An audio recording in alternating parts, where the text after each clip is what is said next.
बात करेंगे पिछले 2-2.5 वर्षों से जिस भर्ती का इंतजार हम सभी कर रहे थे, वो भर्ती का नोटिफिकेशन हम सभी के बीच में बीपीएससी के द्वारा जारी कर दिया गया।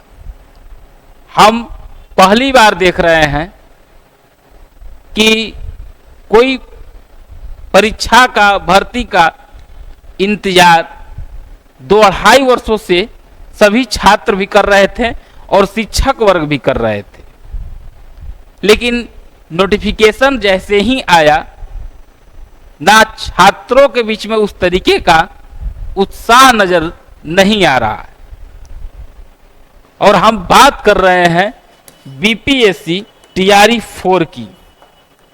बीपीएससी टीआरई 4 की। बीपीएससी टीआरई 4 मतलब आप समझ गए चतुर्थ चरण के विद्याध्यापक शिक्षक भर्ती।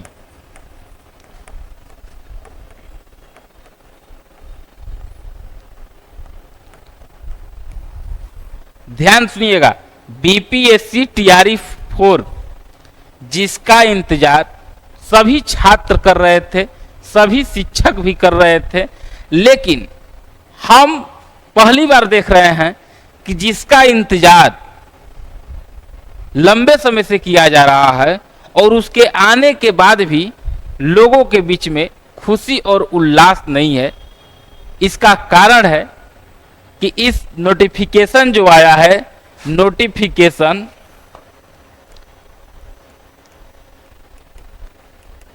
नोटिफिकेशन में कई ऐसी नई बदलाव किया गया है जो टीआरई 1, 2, 3 में नहीं था। और ये कुछ छात्र कह रहे हैं कि सही है, लेकिन कुछ लोग कह रहे हैं कि नहीं, गलत हो रहा है। तो पहले हम नोटिफिकेशन को देखते हैं कि नोटिफिकेशन में ऐसा है क्या, क्योंकि हम भी नोटिफिकेशन अभी पूरी तरीके से पढ़े नहीं है, लेकिन जैसे ही ऑफिस में 2 लाइन पढ़े, हम बोले कि बोर्ड पर लगाइए और वहीं पर हम पढ़ेंगे और जो इंपॉर्टेंट बातें रहेगी वो आपको डिस्कस करेंगे। देखिए, नोटिफिकेशन आया और आप सभी लोगों को किसी न किसी शिक्षक के माध्यम से आपके पास जानकारियां चली गई होगी, ये बात भी हम जान रहे हैं। लेकिन आपको हम एक बात बताना चाहते हैं कि अगर आपको पूरी जानकारी अगर नहीं है तो आप कहीं जाइएगा नहीं, और थोड़ा वीडियो लंबा होगा, क्योंकि अगर कुछ पैटर्न में बदलाव हुआ है तो उसको भी देखना होगा, उसको भी समझना होगा और उस तरीके से अपने तैयारी को पुरजोर धार देना होगा। और एक बात हम गारंटी से कह रहे हैं कि पहला मिनट से जब से ये वीडियो शुरू हुआ है, अंतिम मिनट जहां तक भी वीडियो जाएगा, कहीं पर भी कोई बैच लॉन्च नहीं करेंगे। देखिए, पहले ही समझ लीजिए, कोई बैच लॉन्च नहीं करेंगे, ना ही कोई टेस्ट सीरीज हम लॉन्च करने जा रहे हैं। इसलिए सिर्फ नोटिफिकेशन और आपकी तैयारी में क्या हमारी भूमिका होगी, और भूमिका हमारी होगी तो वो बिल्कुल फ्री होगी, ये भी बात जान लीजिए। अभी कह रहे हैं आपसे, ऐसा नहीं समझिएगा कि वीडियो हम लंबा लेंगे तो कि का सर अंतिम तक बैचवे बेचिएगा क्या, नहीं। अब आइए हम लोग एक एक चीज को पहले समझते हैं कि आखिर वास्तव में टीआरई 4 का बहाली आया है तो ऐसी क्या है। देखिए, नोटिफिकेशन लगा हुआ है, पहले समझ लीजिए। एक एक लाइन हम नहीं पढ़ने जा रहे हैं, लेकिन जो इंपोर्टेंट होगा, जो फॉर्म भरने से आपको लेके परीक्षा तक आपके चीजों को ध्यान रखना होगा, उस सारी बातों को हम लोग देखेंगे। लेकिन स्टार्टिंग से हम लोग शुरू कर देते हैं। देखिए, चतुर्थ चरण के विद्यालय अध्यापक भर्ती टीआरई 4, इधर भी देखते रहिएगा। टीआरई 4 अंतर्गत टोटल सीट हम बताए थे कि नोटिफिकेशन आएगा, टोटल कितना है, 32,388, यही ना है? हाँ, 32,388 टोटल सीट आपका इतना है। ऑनलाइन आवेदन भरने हेतु विस्तृत जानकारी वेबसाइट पर दिया गया है, जो दिया गया है। ये सब सीट का जिक्र है, तो ये तो आप जानिए रहे हैं। ये भी आपका सीट की बातें की गई है, ये भी ठीक है। यहाँ पर विषय की बात की गई है, सीट की बात की गई है, यहाँ कुछ समझने वाली है नहीं। यहाँ भी सीट की ही बात है। हाँ, श्रेणी सेवा वेतनमान है आपका 32,000 लिखा है प्रति माह एवं अन्य देय भत्ता। अधियाचना विभाग द्वारा, देखिए हम कई बार आपको कहते हैं कि अधियाचना विभाग द्वारा, जैसे मान लीजिए अभी 32,800 कितना था, 33,888, 32,388, 32,388 ये सीट है। तो यहां कहा जा रहा है नोट में कि अधियाचना विभाग द्वारा प्राप्त अधियाचना के संशोधन पर होने पर प्रकाशित रिक्तियों की संख्या घट भी सकती है और बढ़ भी सकती है। ये हर फॉर्म में रहता है। आपको हम बताए हैं कि हर नोटिफिकेशन में इस बात की जिक्र होती है कि आपको संशोधन होने पर सीट को घटाया भी जा सकता है, बढ़ाया भी जा सकता है। और यहाँ अनुमान पूरी तरीके से रहती है 99% कि सीट आपकी बढ़ सकती है, घटने की उम्मीद नहीं रहती है। हालांकि आयोग इस बात को लिख देता है कि अगर कहीं मान लीजिए कि इन फ्यूचर एक सीट कम करना हो तो फिर आप को रोड पर मत आ जाइए, इसीलिए इस तरीके का चीज लिख दिया गया है। प्राप्त आलोक में वर्ग 9 10th विद्यालय अध्यापक के लिए ये सब परीक्षा अनुरूप परीक्षा का संचालन आयोजन एक से अधिक चरणों में किया जाएगा। संख्या के अनुरूप परीक्षा का संचालन किया जाएगा। विद्यालय अध्यापक के पद नियुक्त हेतु अनिवार्य नियमित होगी। भारत का नागरिक हो, ये तो हर जगह रहता है। विद्यालय अध्यापक के पद पर नियुक्ति हेतु राष्ट्रीय अध्यापक शिक्षा परिषद द्वारा समय समय पर निर्धारित शैक्षणिक एवं प्रशैक्षणिक योग्यता धारित करता हो। विशेष विद्यालय अध्यापक के लिए अर्हता भारतीय पुनर्वास परिषद के अनुरूप अनुमान्य होगा। राज्य सरकार अथवा केंद्र सरकार द्वारा समय समय पर शिक्षक परीक्षा में उत्तीर्ण हो। प्राथमिक विद्यालय अध्यापक 1 से 5 के लिए स्टेट पेपर 1 अथवा बीटेड पेपर 1, मध्य विद्यालय के लिए वर्ग 6 से 8 के लिए अध्यापकों के लिए सीटेट पेपर 2 अथवा बीटेड पेपर 2, माध्यमिक विद्यालय 9 और 10th विशेष विद्यालय अध्यापक वर्ग 9 और 10th के अध्यापकों के लिए स्टेट पेपर 1। ये चीज आप समझ लिए। वो तो आप पढ़िए लीजिएगा, हम टेलीग्राम पे डलवा देंगे इसको, जो हम मुख्य बात खोज रहे हैं, क्योंकि लंबा पीडीएफ है। वैसे भी जो शिक्षक धारित करते हो, शिक्षक पूरा कर लिए हो, माध्यमिक शिक्षक प्राप्ता परीक्षा स्टेट 2026 में सम्मिलित होने वाले हैं, वे भी विद्यालय अध्यापक के पद पर नियुक्ति हेतु आवेदन दे सकेंगे। अब देखिए, वैसे अभ्यर्थी जो शैक्षणिक योग्यता धारित करते हो एवं शिक्षण प्रशिक्षण पूरा कर लिए हो और माध्यमिक शिक्षण प्राप्तता परीक्षा स्टेट 2026 में सम्मिलित होने वाले हैं, वो भी विद्यालय अध्यापक के पद पर नियुक्ति हेतु आवेदन दे सकते हैं, बशर्ते, यहां भी सुन लीजिए, उन्हें प्रारंभिक परीक्षा से पूर्व माध्यमिक शिक्षित प्राप्तता परीक्षा स्टेट 2026 उत्तीर्ण होना चाहिए। देखिए, बहुत बड़ी बात कही गई है यहाँ। जो विद्यार्थी स्टेट 2026 में सम्मिलित होने वाले हैं, वो भी आपको इस फॉर्म को भर सकते हैं, लेकिन उन्हें प्रारंभिक परीक्षा से पूर्व, यानी परीक्षा से पूर्व माध्यमिक शिक्षक प्राप्तता परीक्षा स्टेट 2026 को उत्तीर्ण होना होगा। और उत्तीर्ण नहीं होने की स्थिति में प्रारंभिक परीक्षा हेतु एडमिट कार्ड जारी नहीं किया जाएगा, उनका एडमिट कार्ड जारी नहीं होगा, कार्ड जारी नहीं होगा। समझ गए? अब आइए, ऐसी परीक्षा में एडमिट कार्ड परीक्षा पत्र सहित माध्यमिक शिक्षक परीक्षा संबंधित सिलेबस कहाँ दिया हुआ है?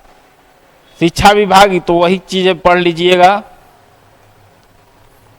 न्यूनतम 50 अंकों के साथ उच्चतम माध्यमिक विद्यालय तथा 4 वर्षीय प्रारंभिक शिक्षा शास्त्र में स्नातक अथवा न्यूनतम 50, परंतु 1 से 5 में उर्दू पदों पर, ये तो पदों की संख्या है। ये सब विद्यालय अध्यापक के लिए 6 से 8 गणित और विज्ञान, ठीक है, ये आप देख लीजिए।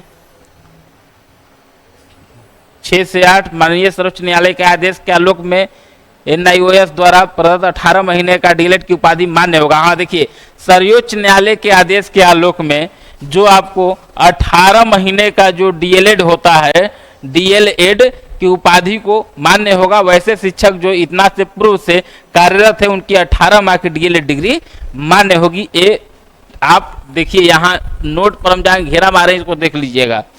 सामान्य विषयों के लिए 9th विद्यालय से आवश्यक शैक्षणिक प्रतिशत योग्यता, किसी पर आप विद्यालय से 45% अंकों के सहित, चलिए ये तो ठीक है,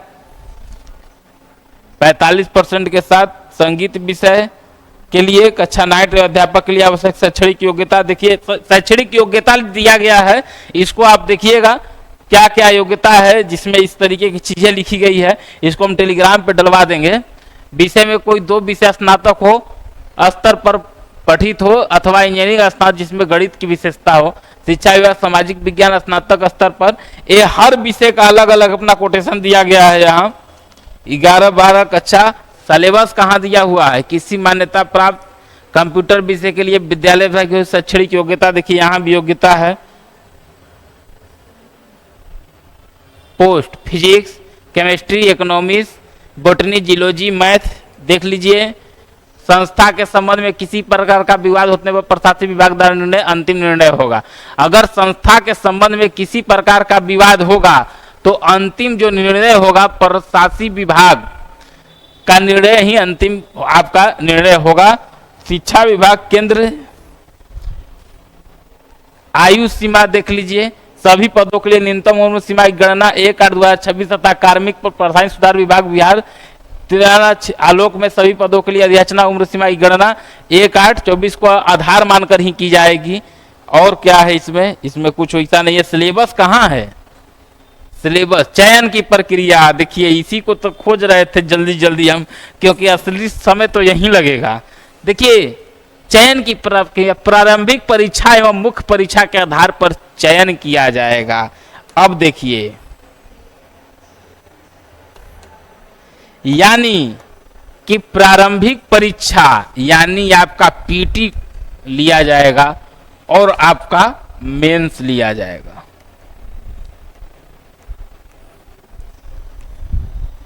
प्रारंभिक परीक्षा मुख्य चयन किया, प्रारंभिक सफल उम्मीदवार से ही, जो इसमें सफल होंगे उनसे ये लिखवाया जाएगा। और क्या आ गया,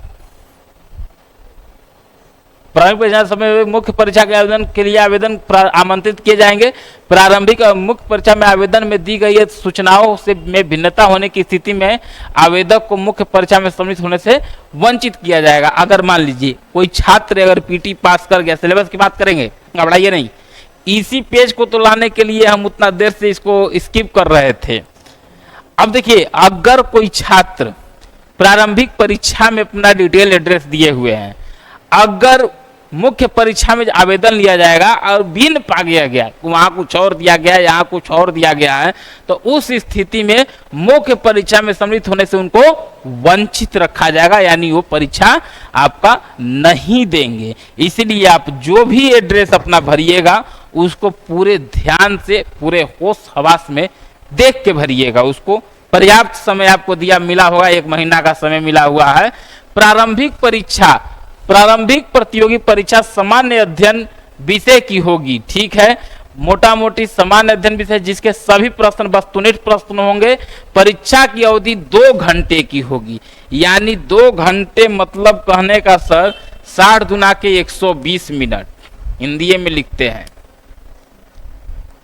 120 मिनट।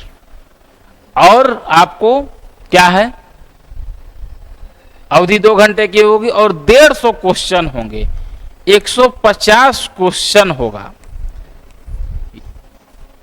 और प्रत्येक प्रश्न और 1 अंक होगा। प्रश्नवार बहुविकल्पी उत्तरों में से 1 का उत्तर आपको देना है, ये तो ठीक है।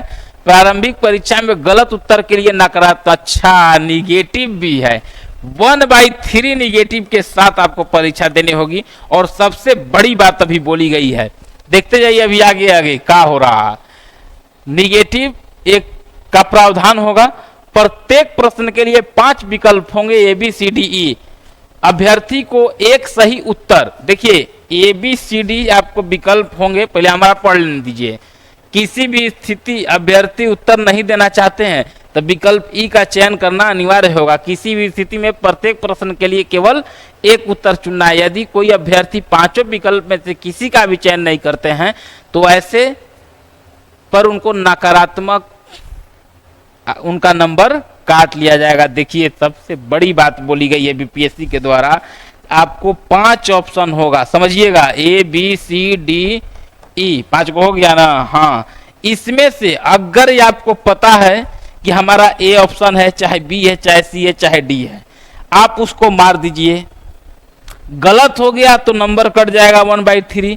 अगर हमको कोई नहीं आ रहा है, क्या सर, अगर हमको कोई नहीं आ रहा है, A है कि B है कि C है कि D है को या E है, कुछ आंसर हमको नहीं पता है, उस स्थिति में अगर आप इसको खाली छोड़ दिए तो भी आपका 1/3 निगेटिव पर ही कट जाएगा नंबर।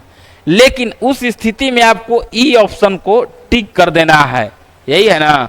किसी प्रश्न के लिए यदि कोई अभ्यर्थी ई का चयन करना अनिवार्य होगा, देखिए उत्तर नहीं देना चाहते हैं तो विकल्प ई का चयन करिए, यानी ई का कि जी हम नहीं उत्तर देना चाहते हैं तो ठीक है। अगर उत्तर नहीं देना चाहते हैं तो नंबर आपका नहीं कटेगा। लेकिन अगर ई आप ऑप्शन नहीं चुने, आप ई सब भी नहीं चुने, तो आपका नंबर को निगेटिव मान के काट लिया जाएगा 1/3। देखिए परीक्षा बहुत टफ हो गई है, वही हम बोले कि बच्चों के बीच में उत्साह क्यों नहीं है, सबसे बड़ी रीजन है पीटी और मेंस, पीटी और मेंस। अब देखिए इसको आगे थोड़ा सा पढ़ने दीजिए तो और क्लियर हो जाएगा। प्रारंभिक परीक्षा महज जांच परीक्षा होगी, बहुत बढ़िया। जांच परीक्षा में तो 1/3 निगेटिव पर आ गए सर। जांच परीक्षा है ये आपकी, कहा है जांच परीक्षा है, जांच होगा, जांच परीक्षा, जांच परीक्षा है पीटी, प्रीलिम टेस्ट। इस प्रारंभिक परीक्षा में सामान्य विज्ञान, राष्ट्रीय तथा अंतर्राष्ट्रीय महत्व, सामाजिक घटना, भारत का इतिहास, बिहार का इतिहास, सामान्य भूगोल, बिहार के प्रमुख भौगोलिक प्रभाव तथा यहाँ की महत्वपूर्ण नदियां, भारत की राज्य व्यवस्था, आर्थिक व्यवस्था, आजादी के पश्चात बिहार की अर्थव्यवस्था, प्रमुख परिवर्तन, भारत का राष्ट्रीय आंदोलन, इसमें बिहार का योगदान एवं सामान्य मानसिक योग्यता को जांचने वाले प्रश्न होंगे। सतर को आप कुछ छोड़े ही कहाँ, ये ठेठ में देखिए कहाँ चला गया है। अब आइए हम बता रहे हैं आपको, मेंस यहां से पहले हटाइए। देखिए ई TRE 4 का परीक्षा हो रहा है, सिलेबस जारी हुआ है प्रस्तावनिक वाला बीपीएससी 70-71 वाला। देखिए आप फिजिक्स पूछिए रहे हैं, केमिस्ट्री पूछिए रहे हैं, बायोलॉजी पूछिए रहे हैं, करेंट पूछिए रहे हैं, हिस्ट्री पूछिए रहे हैं, ज्योग्राफी पूछिए रहे हैं, इकोनॉमिक्स पूछिए रहे हैं, बिहार को पूछिए रहे हैं, और क्या बचा, और क्या था इसमें, मैथ भी दिया है, भारत का इतिहास, सामान्य भूगोल, बिहार, भारत की राज्य व्यवस्था, अर्थव्यवस्था, इसमें भारतीय राष्ट्रीय आंदोलन तो है, ये है, सामान्य विज्ञान, राष्ट्रीय अंतर्राष्ट्रीय सामाजिक घटनाएं, भारत का इतिहास, बिहार के इतिहास, सामान्य भूगोल, बिहार के प्रमुख भूगोल, यहाँ की महत्वपूर्ण नदियाँ, भारत की राज्य व्यवस्था, आर्थिक व्यवस्था, आजादी के पश्चात बिहार की स्थिति, इकोनॉमिक्स लिखे हुए हैं, इकोनॉमिक्स है। अब मैथ रीजनिंग जोड़िए लीजिए, मैथ रीजनिंग भी है। अब आप योग्यता, मानसिक योग्यता को जांचने वाला रीजनिंग हो ही गया है, एप्टीट्यूड। अब देखिए ई सब्जेक्ट, तब बताइए कि अब बिहार भी लड़का पढ़िए ले, आंदोलन या ये सब बहुत टफ हो गया। TRE 4 बहुत टफ हो गया। सबसे बड़ी बात है कि परीक्षा 3 महीना के बाद आपकी ली जाएगी, और विश्वास मानिए कि जिस तरीके का आप लोग पिछले 2 साल से तैयारी कर रहे थे वो क्वेश्चन तो अब नहीं रहेगा। ये बात सच्चाई के तौर पर हम कह रहे हैं, नहीं रहेगा, एकदम नहीं रहेगा। क्योंकि अभी का मतलब है कि सीधा AEDO का क्वेश्चन देखे हैं, AEDO का क्वेश्चन AEDO पर भी चल गया, स्टेटमेंट बेस पर चला गया क्वेश्चन।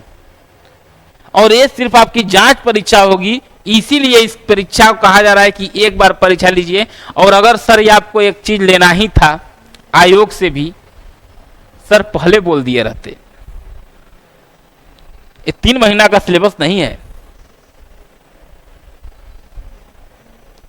आप शिक्षक, इसमें सबसे बड़ी बात है कि शिक्षक अभ्यर्थी अब जब यही दे दिए आप तो सीधा भी जितना देगा वो बीपीएससी भी भरवे करेगा, मेन प्रशासनिक वाला। अब आगे देखिए दे दीजिए तो क्या है, प्रशासनिक सुधार जांचने वाले प्रश्न होंगे और अतिथि शिक्षकों के लिए दिए जाने वाले अधियाचना के संबंध में। ठीक है, 5 अंक अधिमार देते हुए अधिकतम 25 अंक अधिमार देने का निर्णय लिया गया। ये भी आप गलती हो गया, यहाँ भी जो अतिथि शिक्षक रहेंगे उनको 5 अंक के अधिमार देते हुए अधिकतम 25 अंक अधिमार देने का निर्णय ले लिया गया है। सामान्य प्रशासन विभाग, ये भी चीज आप समझ गए। अब आइए अगला नोटिफिकेशन पर। अब ये विषयों की प्रश्नों की परीक्षा की अवधि 2.5 घंटे विद्यालय। बाकी मेंस के लिए, हाँ मुख्य परीक्षा के लिए देखिए है कि मुख्य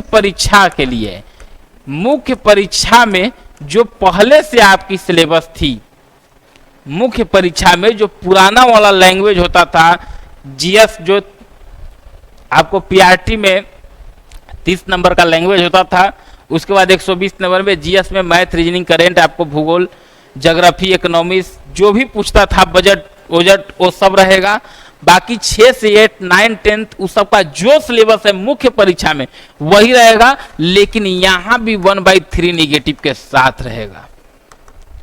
यही बात है और यही देखिए सेम है, यही लिख दिया गया है। मुख्य परीक्षा के लिए परीक्षा पाठ्यक्रम, मुख्य परीक्षा दोनों चरणों में अनुभव का अधिमानक अंक जोड़ा जाएगा। ठीक है सर।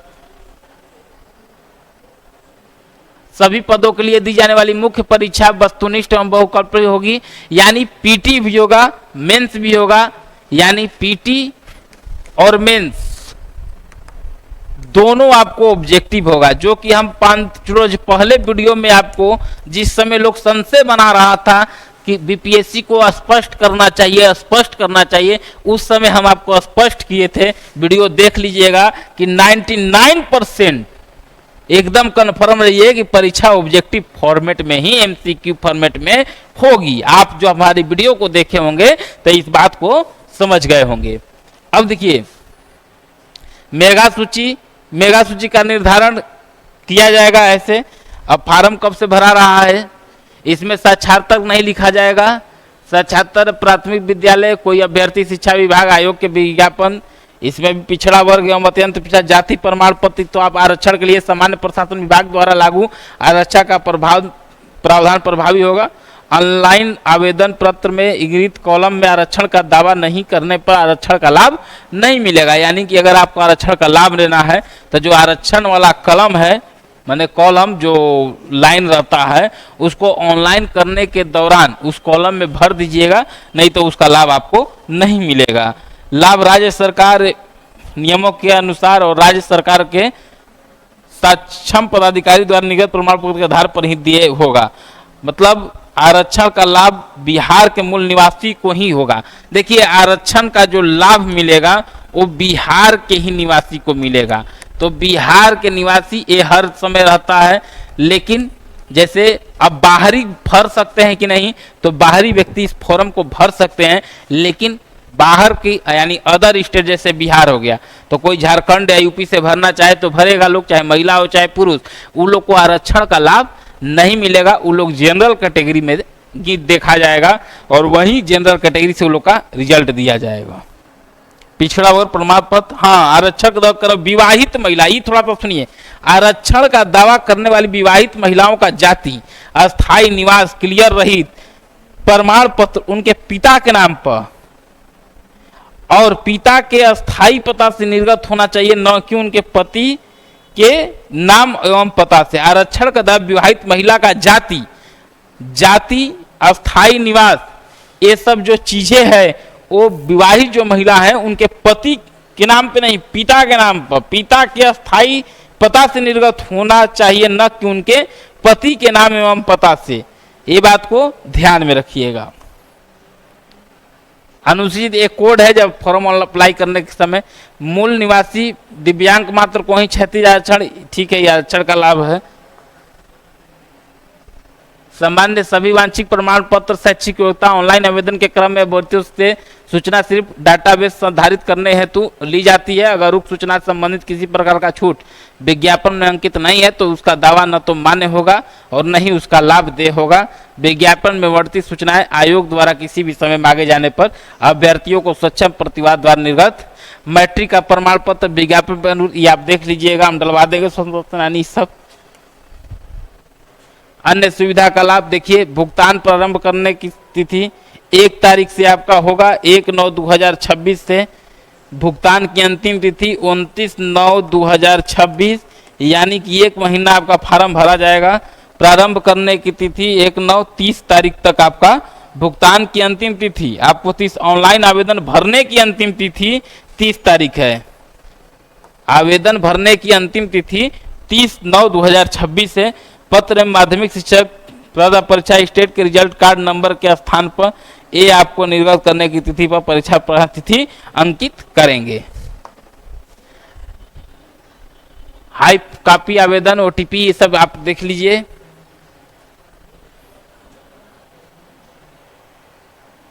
देखिए जब आप फॉर्म आप भरिएगा तो एक तो 4 स्टेप में वहाँ फॉर्म भराएगा ऑनलाइन। पहला स्टेप पर्सनल व्यक्तिगत जानकारी आपसे लिया जाएगा, नाम क्या है, पिता का नाम क्या है, माता का नाम क्या है, पता एवं संबंधित, यानी अब दूसरा चरण में आपसे घर पूछा जाएगा, वार्ड पूछा जाएगा, ये आपसे पता संबंधी जानकारी लिया जाएगा। तीसरा स्टेप में आपको अन्य जानकारी, हमको लगा कि योग्यता का जानकारी तो चौथा में है, तीसरा में कुछ अन्य जानकारी आपसे लिया जाएगा, चौथा में आपको योग्यता संबंधी जानकारी लिया जाएगा। व्यक्तिगत जानकारी, इस चरण में आवेदन को कुछ अनिवार्य जानकारी भरना होगा, जैसे स्वयं की। देखिए स्टेप 1 जब ऑनलाइन करिएगा आप तो इस चरण में आवेदक को कुछ अनिवार्य जानकारी भरना होगा। स्वयं की जाति एवं श्रेणी, जैसे आप जनरल में है कि ईडब्ल्यूएस में है कि बीसी में है कि ओबीसी में है कि ईबीसी, एसटी, एसटी कहाँ है आप, अपनी किसी प्रकार की दिव्यांग योग्यता, खेलों का विवरण, ये सारी आपको क्लिक करना होगा। दूसरा में इस चरण में आवेदक को अपना स्थायी पता भरना होगा, जैसे उनका पता, राज्य, जिला और पिन कोड रहेगा। फिर आवेदक को पत्राचार का पता देना होगा। यदि अस्थायी पता पत्राचार के पत्ते के समान है तो आवेदक को क्लिक करना होगा। अंत में आवेदक सेव करेंगे। तीसरा में इस चरण में यदि आवेदक के खिलाफ चल रहे कोई आपराधिक कार्रवाई या सजा का विवरण है तो उसे भरना होगा, अतः आवेदक को सेव बटन पर क्लिक कर दे। चौथा, योग्यता संबंधी, इस चरण में आवेदक को शैक्षणिक संबंधी आपको जानकारी देना होगा। 5वां चरण में आवेदक के पास कोई प्रासंगिक कार्य अनुभव है तो उससे भी बताना होगा। 6ठा में फोटो सिग्नेचर आपको देना होगा और ये आपका फॉर्म फिलअप हो जाएगा। चौथा में अगर अभ्यर्थी ने किसी विज्ञापन भुगतान किया है तो उनका प्रोफाइल लॉक रहेगा। अगर अभ्यर्थी ने किसी भी विज्ञापन के लिए भुगतान किया है तो उनका प्रोफाइल लॉक रहेगा। उस विज्ञापन के फाइनल एप्लीकेशन सबमिट होने के बाद प्रोफाइल किसी भी डिटेल्स को चेंज या अपडेट करने के बाद ही एप्लीकेशन सबमिट होगा। सबमिट करना चाहते हैं तो अभ्यर्थी को पहले अपना पेमेंट कैंसिल करना होगा। एप्लीकेशन फॉर्म में प्रोसेस टू, ये ऑनलाइन का प्रोसेस है, ये सब आपको जानकारियाँ। और ये नोट में क्या है, आवेदक को अपना पासवर्ड चेंज करना है तो ठीक है, वो बाकी ईमेल पर ये खत्म हो गया। अब आइए, अब ठेठ में जितना बात हम किए, अब आइए क्या किया जाए उसके। देखिए टीआरई 4.0 पीडीएफ हटा, अब यहाँ देखिए। अब देखिए, अगर एकदम थोड़ा तेजी में समझिएगा, टीआरई 4.0 जो हमारी बहाली आई है, इसमें परीक्षा होगी पीटी प्लस मेंस, पीटी और मेंस। पीटी में आपको क्या होगा तो 150 क्वेश्चन आपसे पूछा जाएगा, 120 मिनट का आपको समय दिया जाएगा। और आपको क्या होगा तो इसमें जो सब्जेक्ट है ये जनरल स्टडीज होगा, एक तरह से जनरल स्टडीज होगा। और इसमें आपको जो सब्जेक्ट है आपको हम बता ही दिए कि साइंस में फिजिक्स भी पूछा जाएगा आपसे, केमिस्ट्री भी पूछा जाएगा, बायोलॉजी भी पूछा जाएगा, हिस्ट्री भी पूछा जाएगा और ज्योग्राफी भी पूछा जाएगा, करेंट भी पूछा जाएगा, इकोनॉमिक्स भी पूछा जाएगा, पॉलिटी भी पूछा जाएगा, रीजनिंग भी पूछा जाएगा, मैथ भी पूछा जाएगा। और आपका मैथ के बाद ईटीसी कर देते हैं, करंट अफेयर लिख दिया ना, मतलब ये सब्जेक्ट आपसे पूछा जाएगा। और प्रीलिम टेस्ट इस सिर्फ आपकी जांच परीक्षा होगी, जांच परीक्षा होगी 1/3 निगेटिव के साथ, 1/3 निगेटिव के साथ ये परीक्षा होगी। देखिए एकदम डेट में समझ लीजिए, पीटी की परीक्षा 150 क्वेश्चन आपसे पूछा जाएगा 120 मिनट में। सब्जेक्ट जीएस कहा गया है, सामान्य जानकारी, तो ये सामान्य जानकारी हो गई। विश्वास मानिए इस बार का टीआरई 4 हार्ड हो गया है, हार्ड इस सिलेबस से नहीं, हार्ड हो गया है। यहां पर 1/3 निगेटिव रेलवे में है। आप कोई रेलवे के अभ्यर्थी से पूछिएगा कि 1/3 निगेटिव क्या है। बीपीएससी में है 1/3 निगेटिव, अब टीआरई में भी आ गया बीपीएससी 1/4 5 रहता तो यहाँ कुछ रहता, यहाँ आयोग को करना ही था तो 1/4 कर दिए रहते, 5 कर देते पहला बार में, फिर 1 टीआरई 50 में 1/3 पर लेके चल गए रहते, लेकिन ये 1/3 पर ही एक्सपेरिमेंट कर दिए। अब ये चीज आप समझ गए। लेकिन अब मुख्य परीक्षा जब आप दीजिएगा तब मुख्य परीक्षा में कोई बदलाव नहीं है, जो पहले की जो सिलेबस थी वही सिलेबस के साथ ही आपको मुख्य परीक्षा देना होगा। जैसे जो लोग मुख्य परीक्षा में ऑब्जेक्टिव परीक्षा होगा, जो लोग आपको परीक्षा दिए पीआरटी का जिनको देना है उनको लैंग्वेज 30 वो रहता है, आपको हिंदी इंग्लिश। जीएस में 120 क्वेश्चन में आपको यही math reasoning current affair history geography polity economics budget इस सारी चीज से क्वेश्चन रहता है। 6 to 8 या 9 to 10 11 इस सब में वही क्वेश्चन आपसे पूछा जाएगा जो पुरानी आपकी जो टीआरई की सिलेबस है, एकदम सेम समझिए। अब आपको हम बता रहे हैं, आप जिस चैनल पर वीडियो देख रहे हैं राहुल सर ऑफिशियल पर, इस चैनल पर देखिएगा जाके हिस्ट्री ज्योग्राफी और बिहार स्पेशल और करेंट, ये चारों जो सेक्शन है ये पढ़ाया गया है, प्लेलिस्ट बना हुआ है। और आप देखिएगा कभी भी व्यूज को देख के टीचर को जज नहीं करिएगा। कभी होता है कि 2 मिलियन भी व्यूज है, लेकिन अगर 1 घंटा वीडियो देख लिए तो 2-4 वो गलती निकल जाएगा। लेकिन कई ऐसे शिक्षक है जिनको 4 व्यूज है लेकिन पढ़ाए दमदार तरीका से है, तो यही इसलिए व्यूज पे नहीं जाइएगा। बिहार में आपको हम पढ़ाए हैं, बिहार का भूगोल तो लगभग खत्म कर दिए हैं, 2-4 सेक्शन और बचा है उसको हम खत्म कर देंगे 10 दिन के अंदर। आज सब एकदम बीपीएससी मॉडल पर पहले ही से पढ़ा रहे हैं हम, क्योंकि वो बीपी सामान्य एकदम हर परीक्षा के लिए उपयोगी हो। अरे कांवरताल झील, कांवर झील, ये सब आपको दूसरे परीक्षा में दूसरा आएगा।